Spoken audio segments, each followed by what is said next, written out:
선한 사람 TV를 애청하고 계시는 국내외에 계시는 성도 여러분, 안녕하십니까? 계속해서 율법과 복음에 대한 상관관계를 연구함으로 성경을 읽을 때 이해력이 빨리 되고 성경의 진수에 더 깊이 들어가는 그런 시간들이 있으면 좋겠습니다. 신학적이라서 어려움도 있지만은 반복적으로 여러분들이 경청함으로 여러분의 산 신앙의 지식이 되기를 중심으로 바람하지 않습니다. 오늘은 율법이 필요한가? 라는 제목입니다. 율법주의라고 하는 것은 모세의 율법을 하나님의 말씀으로 믿고 생활에 실천하는 주의입니다. 율법은 히브리 말로 토라라고 하는데 헬라말은 노모스, 영어는 law라고 합니다. 출애굽기 20장 1절에서 17절에 십계명, 모세 오경, 모세 오경 하면 창출, 례, 민, 신 다섯 복음을 말합니다. 더 나아가서는 구약 성경 전체를 일컫기도 합니다.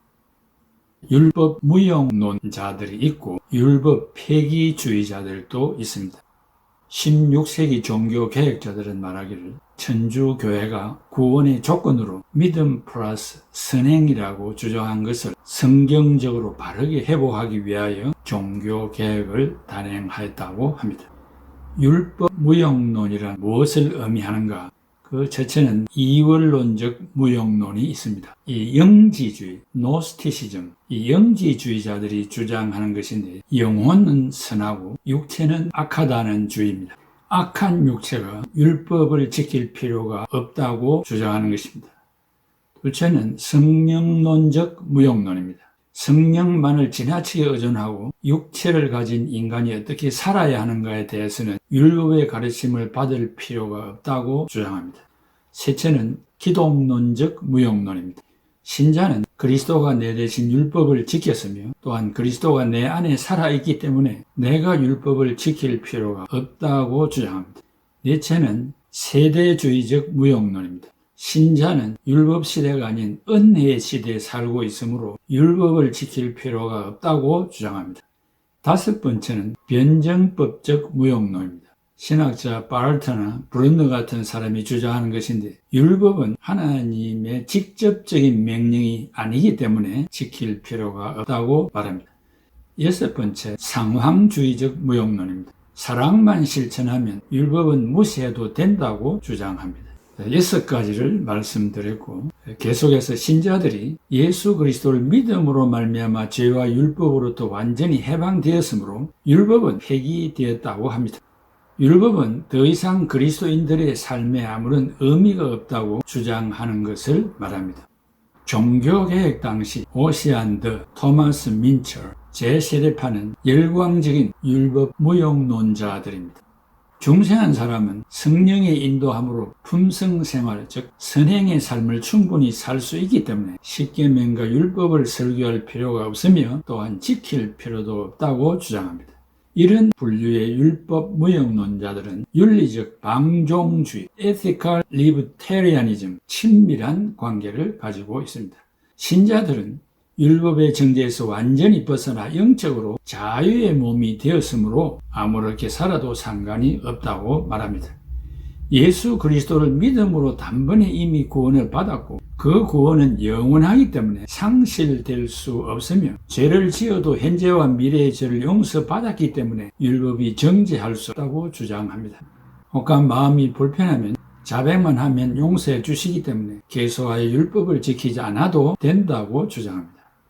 한국 교회에 이러한 잘못된 율법관을 가진 자들이 너무나 많다는 점에 놀라지 아니할 수 없습니다.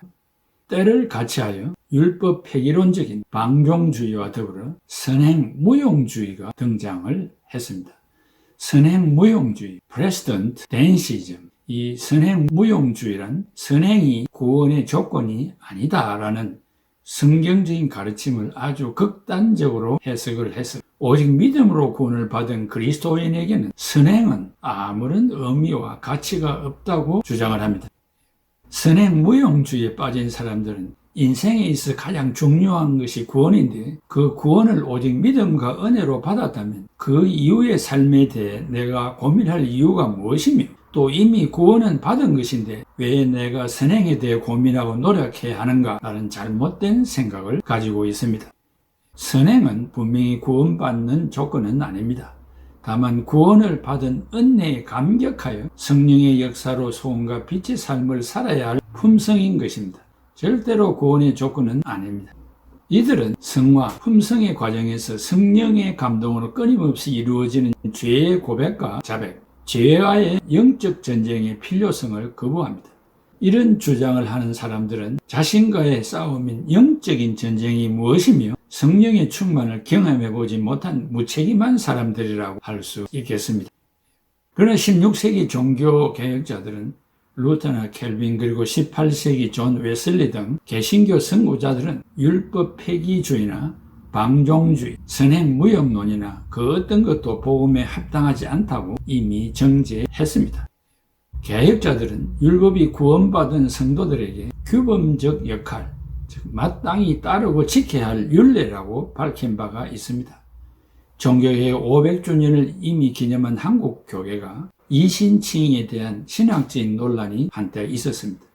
김모 교수, 플러신학교 신약학 교수는 이와 같이 주장합니다. 신자의 자유의지로 선을 행할 수 있으며 칭의는 물세례로 시작되고 신자가 죄를 지으면 칭의가 탈락되고 다시 회개하면 회복되며 칭의의 완전한 수락은 심판 때까지 기다려야 한다면서 종말론적 유보를 주장하고 있습니다. 또한 칭의를 사탄의 통치에서 하나님의 통치로 회복되는 것이며 죄인이 믿음으로 완전히 구원되는 것이 아니고 다만 하나님의 통치 영역에 들어가는 것을 말하고 종말에 가서야 결판이 난다는 것입니다.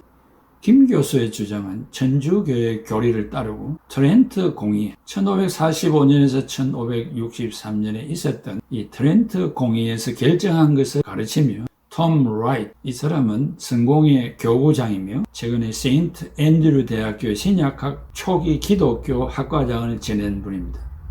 이 톰 라이트의 교리를 따르고 있습니다.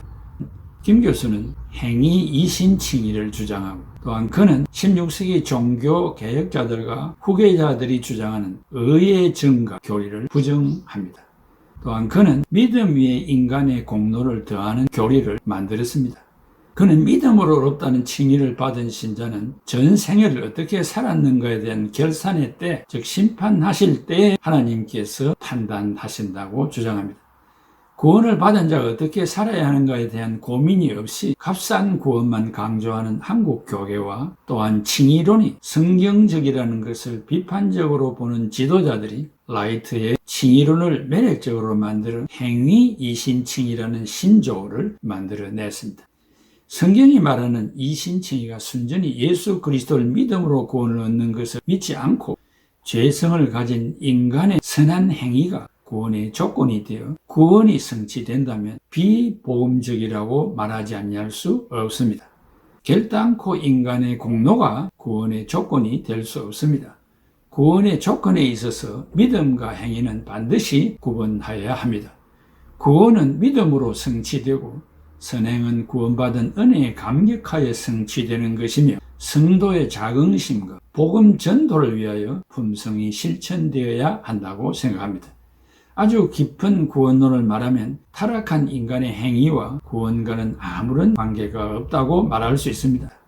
하나님의 구원 계획을 성취하기 위하여 독생자를 희생하시기까지 하셨는데 타락한 인간의 행위가 그 구원을 좌지우지할 수 없다는 것입니다.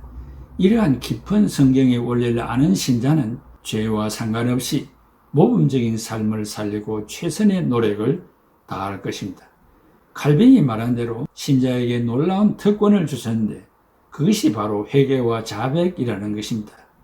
연약하여 범죄하였다면 구원에서 탈락되는 것이 아니라 회개의 영을 주어 다윗처럼 눈물로 침상을 적시고 병에 담기까지 할 것입니다. 사랑하는 성도 여러분, 율법 무용론 이런 것들을 주장해서가 되겠습니까? 행위 이신칭의 이런 신조어를 만들어내서 되겠습니까? 이신칭의는 예수 그리스도를 믿음으로 의로움을 받았다는 것입니다. 믿음으로 구원을 얻었다는 것입니다. 그 위에다가 또 인간의 선행을 플러스 시킨다는 것은 바로 천주교회의 교리를 따르는 것이 아니겠습니까? 바로 이 시간 인격적으로 예수 그리스도를 구주와 주님으로 영접하면 그 순간 구원받은 것입니다. 그 이상도 그 이하도 없습니다. 이 이신칭의, 이신덕구라는 확실한 복음의 원리를 여러분의 신앙 상식으로 알고 계시면 좋겠습니다. 이 말 들으면 이렇게, 저 말 들으면 저렇게 구원을 받았는가, 구원이 또 떨어졌는가 염려하는 신앙생활 하지 말고 확고부동한 성경의 교리 위에 여러분의 신앙생활이 계속 유지되기를 바랍니다. 기도하겠습니다. 아버지 하나님, 은혜와 사랑을 감사합니다.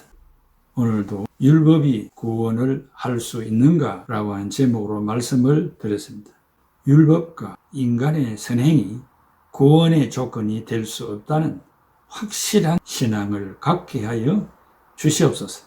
하나님께서 택한 백성들을 구원하시기 위하여 하나밖에 없는 독생자 예수 그리스도를 이 땅에 보내셔서 인간 최하의 십자가의 고난과 고통과 살찌고 피 흘려 구속해 주신 이 엄청난 사랑으로 이루어진 것인데, 아담의 원죄로 이어받은 인간의 선행이 무슨 도움이 되며 하나님의 구원 작정에 어떻게 좌지우지할 수가 있겠습니까? 아버지 하나님, 이 못난 인간들의 주장들을 용서해 주시고 인간의 지식을 포기하고 하나님의 오묘하신 말씀에 깊이 들어가 하나님의 마음을 즐겁게 하는 신앙생활을 하는 저희들이 되게 하여 주시옵소서. 예수님의 이름으로 기도하옵나이다. 아멘.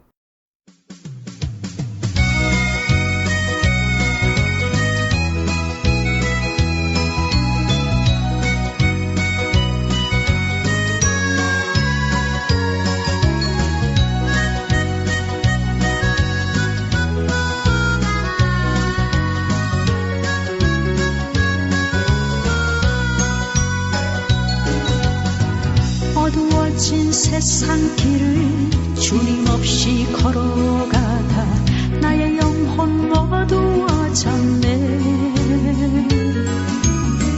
어느 것이 길인지 어느 것이 진리인지 아무것도 알 수 없었네.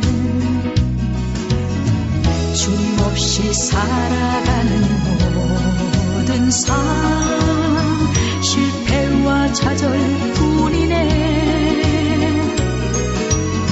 사랑하는 나의 주님 내 영혼 눈을 뜨게 하소서. 열려라 해바다 열려라. 눈을 뜨게 하소서.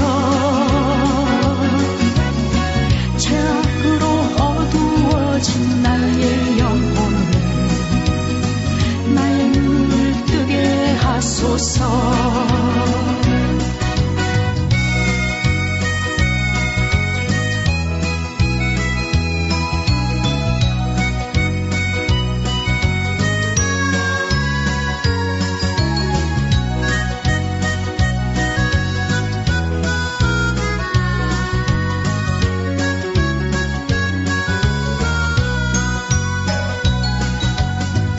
아무것도 할 수 없고 아무것도 볼 수 없고 아무것도 들을 수 없네.